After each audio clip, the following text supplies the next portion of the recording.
Hi everyone, it's Ren here. Hope you are doing well, guys. Happy Sunday. I believe the weather is terrible here, so let's not dwell on this excruciatingly painful topic and move on straight to our subject of the day. And this subject is, as I believe the video is titled, the shadow of the INFJ, the shadow of the INFJ type. Now, I want to introduce this video by mentioning that some of you might experience this video as maybe, if not a letdown, at least something that challenges the preconceptions rather than maybe offering a concrete proposal as to what the shadow of an INFJ is. I'm not saying that this topic, the concrete proposal of what the shadow of an INFJ is an impossibility. It's something that I might very well tackle in the future, but I would like first to start by critiquing the current concepts, the current theories, and see where we can go from there. And it might be known to some of you that I am in fact someone who doesn't like to use the term shadow very often. And my reasons for this, which I have detailed in some previous videos, will become explicitly apparent a little bit later in the video. So, just to start with the obvious, with the well-known, in the literature, the shadow of an INFJ is supposed to be an ENFP. And the reason why the shadow of an INFJ is supposed to be an ENFP is because the shadow functions of the INFJ, so NI, those are the regular functions, NIFETISE, are by definition NEFITESI. And if you bring those functions together into a stack, what you get is an ENFP. And of course you can apply that to any type. An ENTP would be shadow INTJ, and INTJ would be shadow ENTP. That is correct. And again, you can apply that to pretty much any possible type, and this is what you will get.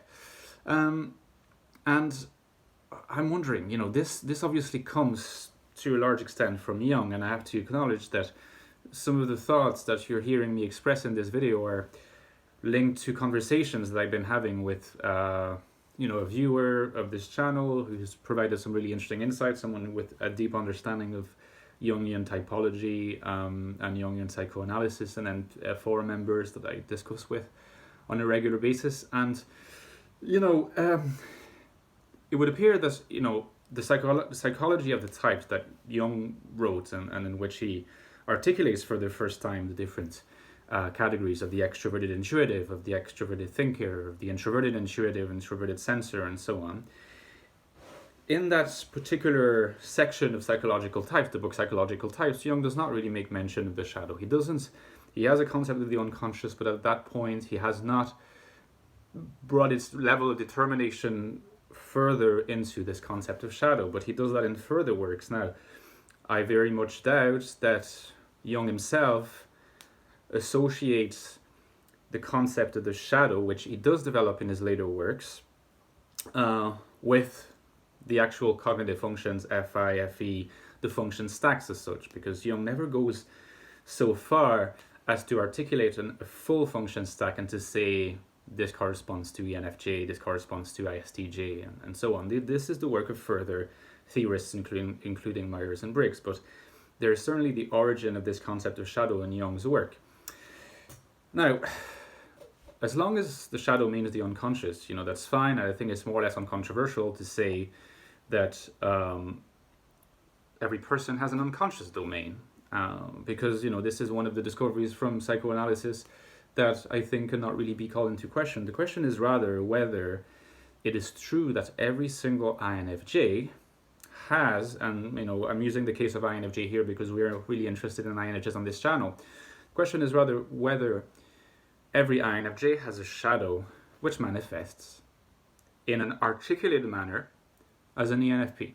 Now, this is the proposal that followers of Jungian psychology and of the followers of Jungian psychology make and believe. And I think that what I want to do in this video is not to agree with them, not to disagree with them straight away, to maintain a kind of skeptical distance, a cautious reserve. And the reason why I'm sort of remaining in this kind of cautious position, hopefully will become clear very soon. Now let's consider this question of the unconscious. There's one thing that we know about the unconscious, and what we know about the unconscious is that it's a very slippery domain. And as a result of it being a slippery domain, it's a slippery concept. It's slippery as the term Freudian slip suggests. One of the ways in which psychoanalysts like Freud, like Lacan, and I'm assuming like Jung as well, one of the ways in which they explored this field of the unconscious is by observing things like slips of the tongue in people, because these reveal, presumably, the unconscious content that those people carry with them, which is linked to repressed memories, repressed thoughts that they feel kind of shame about, which is the reason why they want to repress those thoughts, and therefore they keep below the surface of consciousness. But in certain situations, such as maybe losing their temper in certain cases, or slips of the tongue, or slightly half asleep ramblings, or just patterns of speech that elude the control of the ego. Now, when the ego speaks a language, most of the time what we get is a rather tightly controlled fields of expressive possibilities, but sometimes the control eludes the ego a little bit, and that's what happens in the case of slips of the tongue, in case of some meandering thoughts that go in certain directions, when the analysans, the client of the analyst, lies down on their sofa and explores the memories and certain topics under the guidance of the psychoanalyst. You begin to trace and to recognize certain patterns in the manifestation of unconscious thoughts and so unconscious content on the part of the person.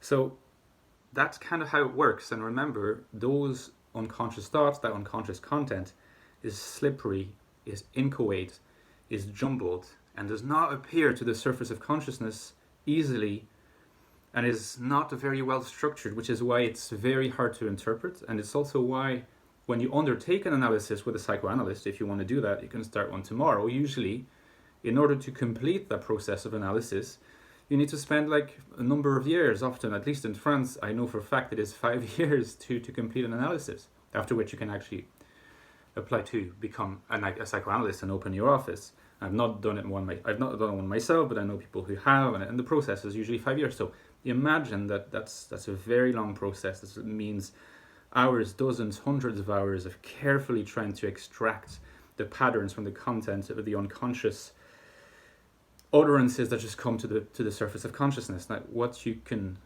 gather from this is that the slipperiness of that thought content implies that what's going to be even more slippery is the personality of this unconscious self that expresses and articulates the content, on the assumption that there is in fact an unconscious self that is well structured and articulates that content, because to me that's not so obvious. It could in fact be the case that maybe the thought content is disarticulated, is inchoate, is jumbled, because this voice, the voice of the unconscious itself, is not unified. But if it is not unified, then it cannot be an alternative self. If it is not this unconscious alternative self, then surely it cannot be broken down into a structured shadow function stack, such as the one of the ENFP in the case of the INFJ. And it's simply because how could you get to the point where you get like that big mass of data which is very disorganized and unstructured and undifferentiated, and get to a point where you can safely say, yeah, that's clearly these are the thoughts coming from a shadow INFJ, therefore an ENFP. It doesn't seem to me that it's so obvious that there would be the empirical basis to make that judgment. Okay? And that is the reason why I encourage you to think critically about this question. Do you think, and maybe we can enter into a conversation about this in the comment section, I'd love that, because maybe you can provide an argument to the contrary. It just seems to me that we would have to assume, if that's Jung proposes. Okay. Which again is not as clear to me as some people would like to think, because he proposes certainly the idea that we should confront the shadow and integrate the shadow, but that could be seen as a manner of saying confront unconscious thoughts and embrace them to attain a form of psychical calmness, a psychical peace with yourself, a psychical quietude. Therefore, you can undertake certain actions confronting maybe someone that did something when you were 5 that you realize that you feel terribly angry still about this, and you need to confront the person even if it's 20 years later. People do that all the time. They confront their father, confront a friend. Usually it's someone in their family, but you know what I mean. When they confront them in their conscious mode, not in their shadow mode. So the shadow mode is a complicated thing, a dangerous thing, a mushy thing in my opinion, because in the very connotations of the term shadow, you get this sense of a mirroring. You have your body, you walk, and if you just look at the wall, you get to see the reflection of your shadow on the wall. And so there's this connotation, there must be a kind of mirror function stuck in this very notion of shadow. That determines the unconscious at such a level that, in my opinion, is not empirically that warranted when you think of just how hard to grasp and slippery the very unconscious content of thoughts, what is observed by the analyst and by people when people, others make slips of the tongue, observe. And also, always try to keep in mind something important. When you confront your shadow, when you're trying to do some work on yourself, what you're really trying to do is look at the unconscious content that is allowed to be brought to the surface and embrace the content. The focus is really on embracing the content. It's not on embracing the theoretical functions, shadow functions that articulate that content. In other words, in order to attain psychical quietude, in order to come to a sense of peace with yourself and be liberated from that unconscious repression to a degree, that's not going to happen by imagining that you're really a shadow INFP and by learning to use those shadow functions more often, because that happens all the time. By definition, we are using NE, we are using FI, we are using TE, and we are using SI. We just don't use them as often, and most of the time when we use them, it's not conscious. But you can certainly try to use those functions more, but if you do that, that's not going to help you deal with your unconscious repressed thoughts. And it's not going to help you because you're looking at the functions, not the content. The content is the work that you do with the analyst or with yourself, and you try to lead concrete actions that can help you fix the problem by confronting certain people, by doing certain things, something concrete. It's not about learning to use TE better or something like that. Now, there are good things to be said, about learning to use TE better, but do not assume that if you do that, this is going to help you dealing with what you're feeling shameful about, what you're feeling guilty about, and what you need to address. Remember, there's a fallacy always lurking around the corner between function and content. Functions are cognitive. Content is expressed cognitively sometimes, not always, but it's different in nature, and that's kind of what you need to deal with when you are engaged in this self-search. So, is the shadow of an INFJ an ENFP? Maybe Jung is such an amazingly insightful and intuitive analyst that he was able to see patterns that others can see, that I can see. But always be careful to put all of your trust in one man. No matter how brilliant he is, and no matter how you admire him. Because even the greatest minds ought to be critiqued. And when you critique them, you get closer, ever so slowly, but closer to a form of intellectual independence. And that applies to Jung as well. But let me know what you think in the comments, and enjoy the rest of your Sunday. Ciao.